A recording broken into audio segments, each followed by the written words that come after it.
Hello everyone, welcome back. So in this three-part video cast, we've moved south of the equator now, and we've moved into the Andean region, so the central Andean highlands, which of what's now Peru, and we'll be talking about the cosmovision of the people of the Huarochiri, as it's been recorded in a 17th century text called the Huarochirí Manuscript. And in these three video casts, I'll be taking you through three different things. So the first one will deal with problems with reading and interpreting the text, or a few problems. We won't have time to go through them all. The second one will deal with some of the aspects of the cosmology or the cosmovision of the Huarochiri people that appear in the Huarochiri manuscript. And the third video cast will look at a tentative historical interpretation of the Huarochiri manuscript. Again, it's going to be very brief given the time limitations. So we'll start with the first one then. This is the problems with interpreting the Huarochiri manuscript as it is. And even just starting, there are complications. What we know about the Huarochiri cosmovision, which is contained in the Huarochiri manuscript, it was gathered at the turn of the 16th to the 17th centuries, so this is nearly 100 years after the Spanish conquest of the Andean region. And it's put into writing by a bilingual scribe. He's likely indigenous, although we don't know for sure, although that seems to be the indications from the way he uses the language, the way it's written. And all we know about him is he's known as Tomás. And the manuscript itself, or the content of the manuscript, was undoubtedly influenced by the sometimes, and this is perhaps often, traumatic process of conversion to Christianity.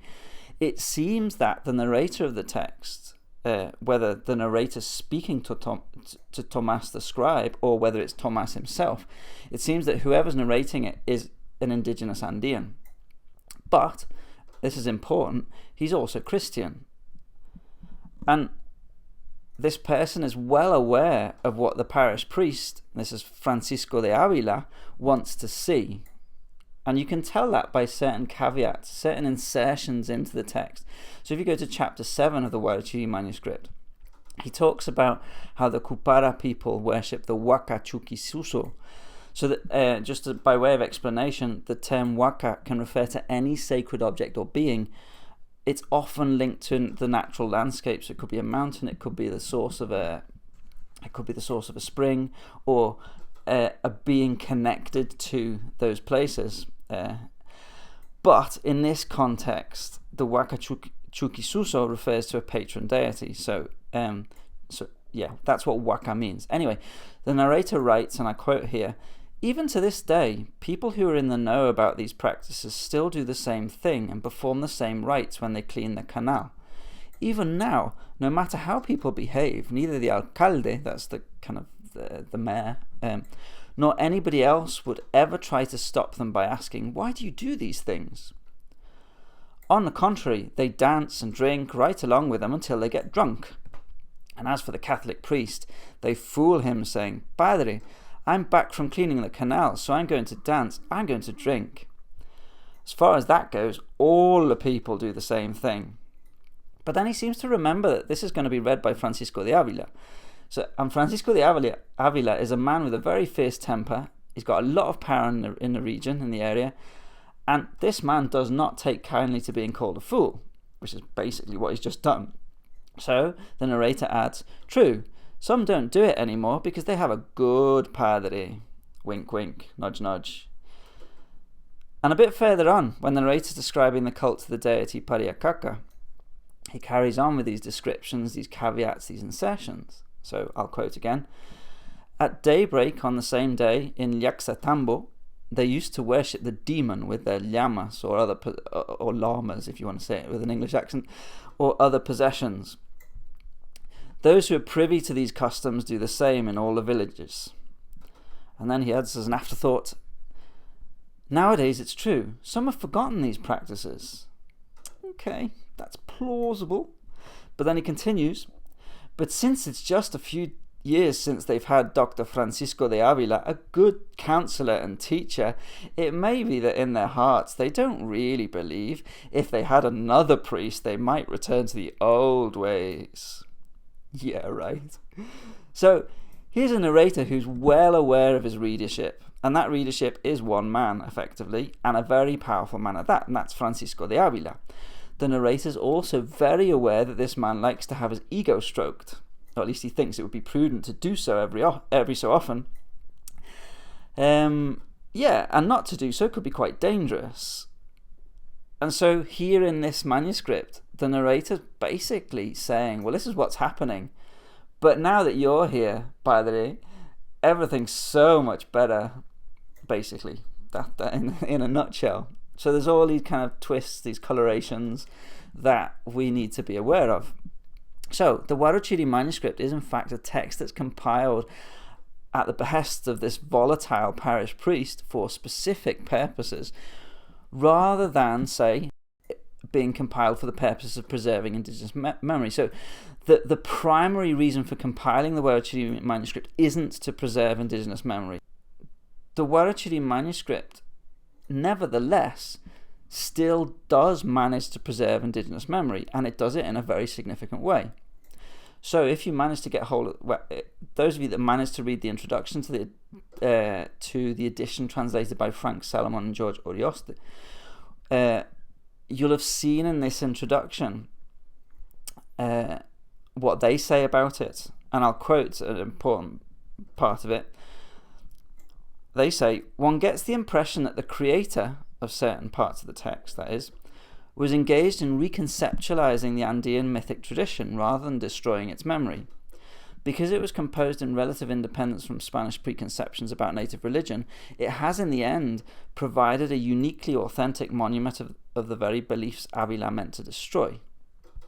So, despite the fact that the parish priest of Huarochirí, that's Avila, was compiling these accounts so he could later use them to dismantle the indigenous religious cults of the region, and that's precisely why he was compiling this information, and despite the fact that the narrator was well aware of Avila's own prejudices stemming from his own religious beliefs and his own character traits,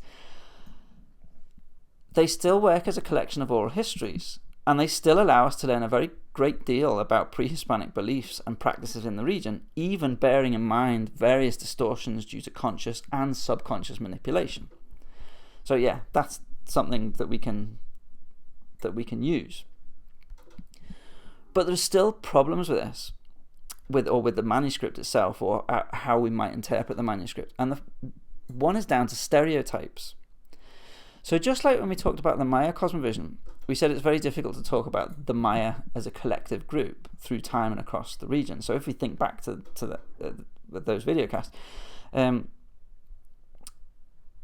it's very difficult to talk about the Maya because there's a cultural tradition that persists, even though there's a cultural tradition that persists through until the writing of the Popol Vuh.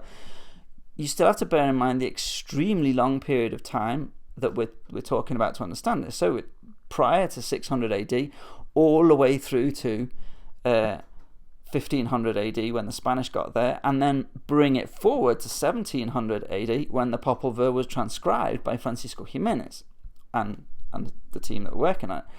So that's over 1,000 years, at least 1,000 years, and probably more. And in that time, civilizations rise and fall, populations move, sometimes violently, sometimes not violently, but still, there's an awful lot going on in that time. So it's very difficult to talk in terms of the Maya, because we need to say the Maya when and where. What particular groups are we talking about? So similarly, we've got difficulties when we consider the Aztecs, which I talked about in the last lot of videocasts, because whilst timing isn't so problematic given the relatively short period that encompasses the rise and fall of the Aztec Empire, so not more than 200 years, ideally you need to specify which ethnic group we're talking about, which city-state are you talking about. Are you talking about one of the conquered city-states? Are you talking about the Mexica Tenochtitlan, or the Texcocans, or the Tlacubans? Are you talking about the Mesoamerican Nahua cultures in general? So you can see that if you start to scratch the surface, of these histories, it becomes very complex.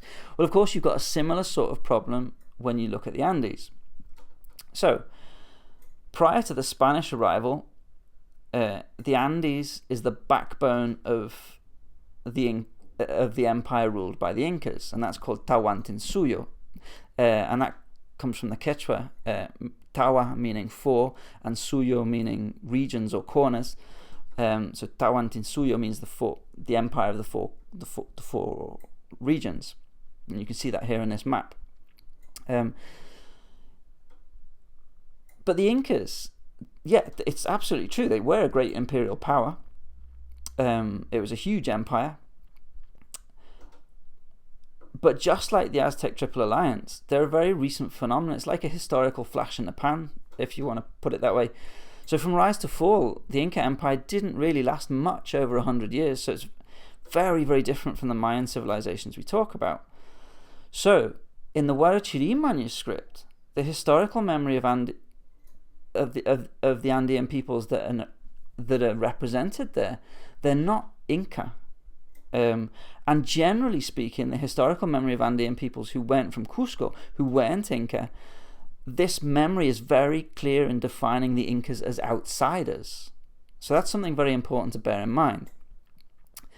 So yeah, the Huarochirí Manuscript isn't about the Incas. It doesn't describe Inca customs or Inca cults. So don't get confused there. The Incas do appear in the manuscript, but this is only in terms of interactions between the Incas and the gods of the Huarochiri peoples.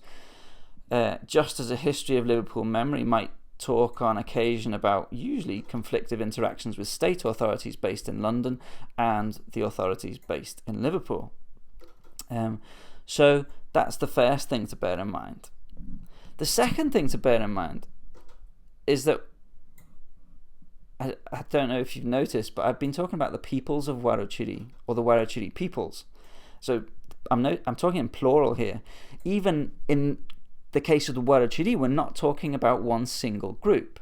So in the manuscript, they describe an ethnic group known as the Huancas. Note the spelling, that is Huancas. So these are the close neighbors of the Huarochiri. And they describe them well, their neighbours, if that's the right word to use, as dog-eating worshippers of Huayayo. Huayayo is the god of the Huancas. And there's certainly no love lost between these two groups, as you can tell from the epithet that's used to describe them. Most importantly, and this is really, really important, they worship different deities. And these deities themselves are enemies of each other. So, back to the Huarochiri Manuscript and who it refers to. Who or which groups does it refer to? Well, if you want to boil it down, and again this is the problem because we're kind of generalizing, there are two in particular. You've got the Yauyos from the highlands and the Yunca from the coast. And within these two groups, you get further ethnic subdivisions. But the question is, if these are different peoples, and you really get a sense that they are as you read the text. So they're coming into conflict with each other, they're interacting with each other, but they're interacting as different people or groups of people. You might ask, okay, well, what is it that brings them together? Why are they all together in the Huarochiri Manuscript? But if we're talking to you in person and I ask you this question, I give you time to think about this, I give you time to come up with some responses. But since this is recorded, I'll give you some of the answers that I came up with. There are likely many more, but we don't have time to go into them in great detail. So the first bond between these peoples that you might think of is kinship. These are groups that are related to each other. Yes, there's evidence in the text to suggest that kinship ties were of primary importance. These are really important. But more than kinship, there's one thing that really bound these people together, and this is the worship of the god Pariacaca. So even though these people are ethnically different, culturally different, economically and ecologically different, to the point where it's clear that they fight battles over these differences, and you can see that in the text, they all come together in an annual pilgrimage to Pariacaca's shrine. They all came together in an annual pilgrimage to Pariacaca's shrine, which is on the mountain of Pariacaca. So to a greater or lesser extent, all these different groups share in the same cosmovision of the Huarochirí Manuscript, even though they are ethnically, culturally, economically, and ecologically different. And that's where we'll end this particular video cast, which talks about the problems of interpretation. So, to sum this up, what problems have we got? Well, we've got a manuscript that is written in a different historical context to the historical context that's being described, so we don't know necessarily to what extent it's been affected by the new cosmovision, which is Christianity. And also it's describing many different groups of people who are ethnically, socially, economically, and ecologically different, but they come together within this one cosmovision. Okay, so we'll leave it there, and we'll come back to the next video cast where we'll be talking about the cosmovision of the Huarochirí Manuscript.